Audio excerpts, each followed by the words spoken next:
This is Jilliana Ranicar-Breese, and I'm in Brighton, and I have the pleasure of meeting Jane Green, who I recently met in London, and I've discovered she's a very ardent Elvis fan. Now, I've never met an Elvis fan before, but Jane's been at it for years. How many years would you say? Oh, over 50 years. 50 years? You don't look old enough. Work out the sums, work out the sums. sums. No, I'm not going to do that. It's at least 50 years. How did it all start? My father was in the army in Germany at the same time as Elvis was there. I was born in Germany in 1956, so now you can work out the age as well. Okay. My mother took me to... Elvis left the army and he went back to America. What year was... He was in the army from 1958 to 1960 in Germany all the time. I remember that. And he went back to America and made a film called GI Blues. First film out of the army. So he was in army uniform. It was set in Germany. It's basically telling the story of his time in Germany. My mother, being bored in Germany, she took me to the army base and she took me to the Nissen Hut cinema, a grotty little cinema, and it was GI Blues. And I was about 5 years old, something like that. And he was singing a song called Wooden Heart, which became one of his most famous songs. Big hit for him. And he was doing it with two puppets. Okay, it was a marionette theatre. He was talking to these puppets and singing. And I was a little 5-year-old girl, and I just looked up at him and I thought, how lovely. And I fell in love. And that's how it all started, really. He just took me from 5 years old, and it just went on and on and on from there. However, when you grew up a little bit more, you looked at him with different eyes. Absolutely. I kept going to see his films, which were mostly musicals, and he was singing, and it was fun and everything, and I was still a little girl. And then Elvis went back into television. He went into television, and he did a TV special called the NBC TV special, very famous amongst Elvis fans and not Elvis fans. It was 1968. I was a little bit older by then. Uh-huh.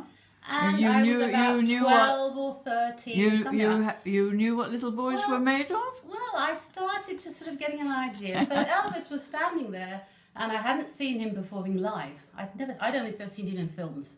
So I'm seeing this guy. He's very slim, very dark, looked great. He was in a black leather suit, okay, 2-part suit, and he looked absolutely gorgeous. And I went, okay, right, different Elvis, different Jane. Did you scream? No, I didn't. I was watching it on television because of a TV broadcast. And my father was with me, and my father couldn't stand Elvis. He thought he was a greaser, he thought he was vulgar, and of course that made it even better for me.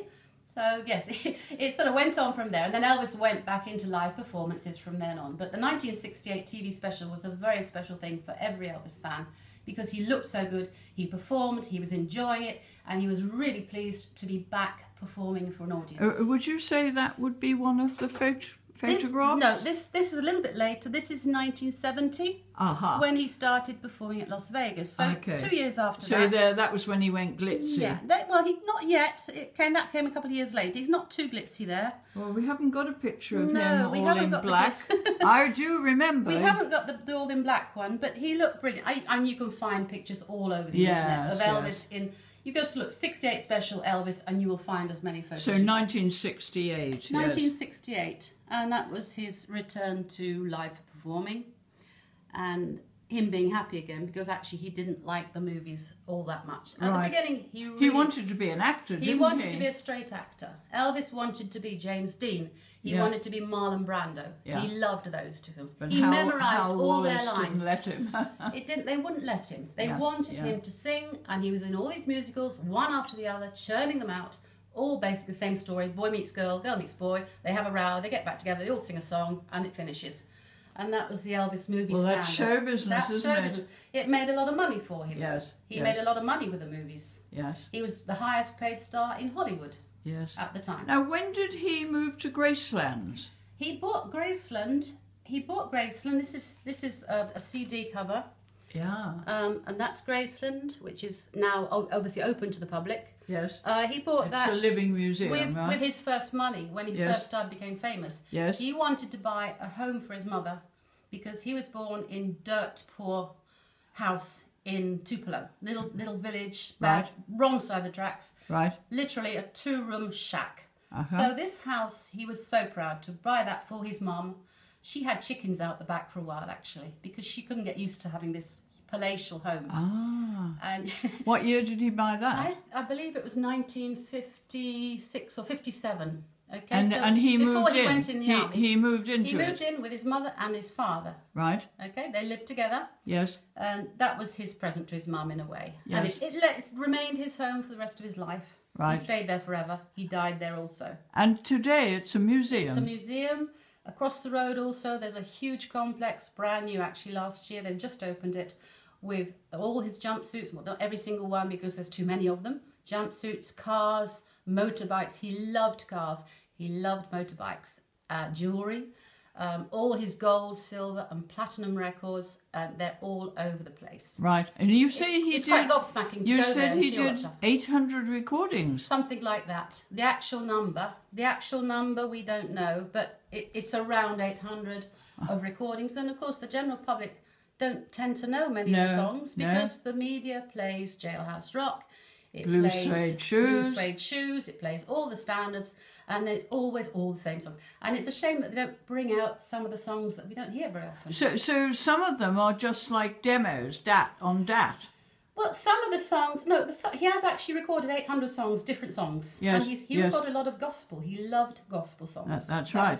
That was where he started singing in church when he was a little boy. Yes. So he loved gospel. He won 2 Grammys for his gospel song LPs. Oh. He only won Grammys for the gospel songs, but he sang the gospel. He loved it. He was a believer. You know, he was religious, was he? He was religious. I mean, he was brought up in religion. He was a Christian, obviously.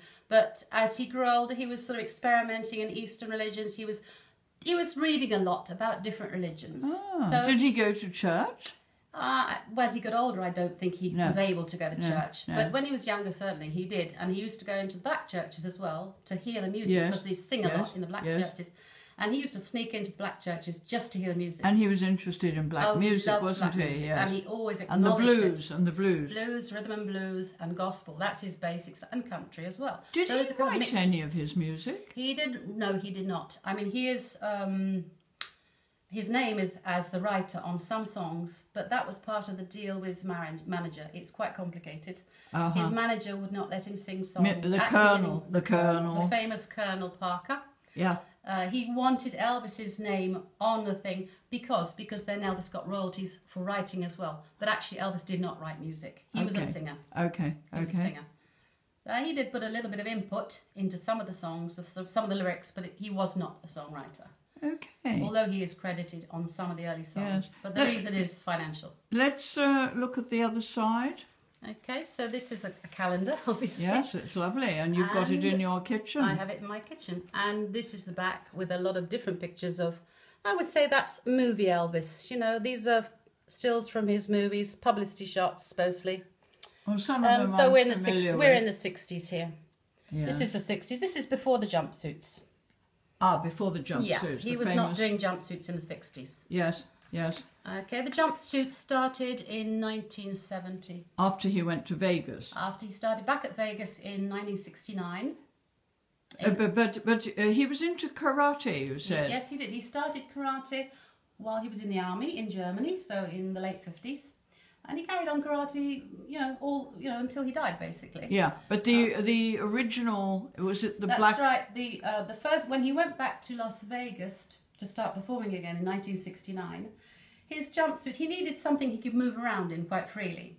So Bill Bellew, a Hollywood costume designer, designed this karate-based jumpsuit. Right. And it was a two-piece, the first one. And then they developed it into the famous one-piece, and then it got more and more elaborate as the 70s went on. Okay, we're going to continue in part 2 in a minute. Okay. Thank you very much, Jane. Okay, thank you.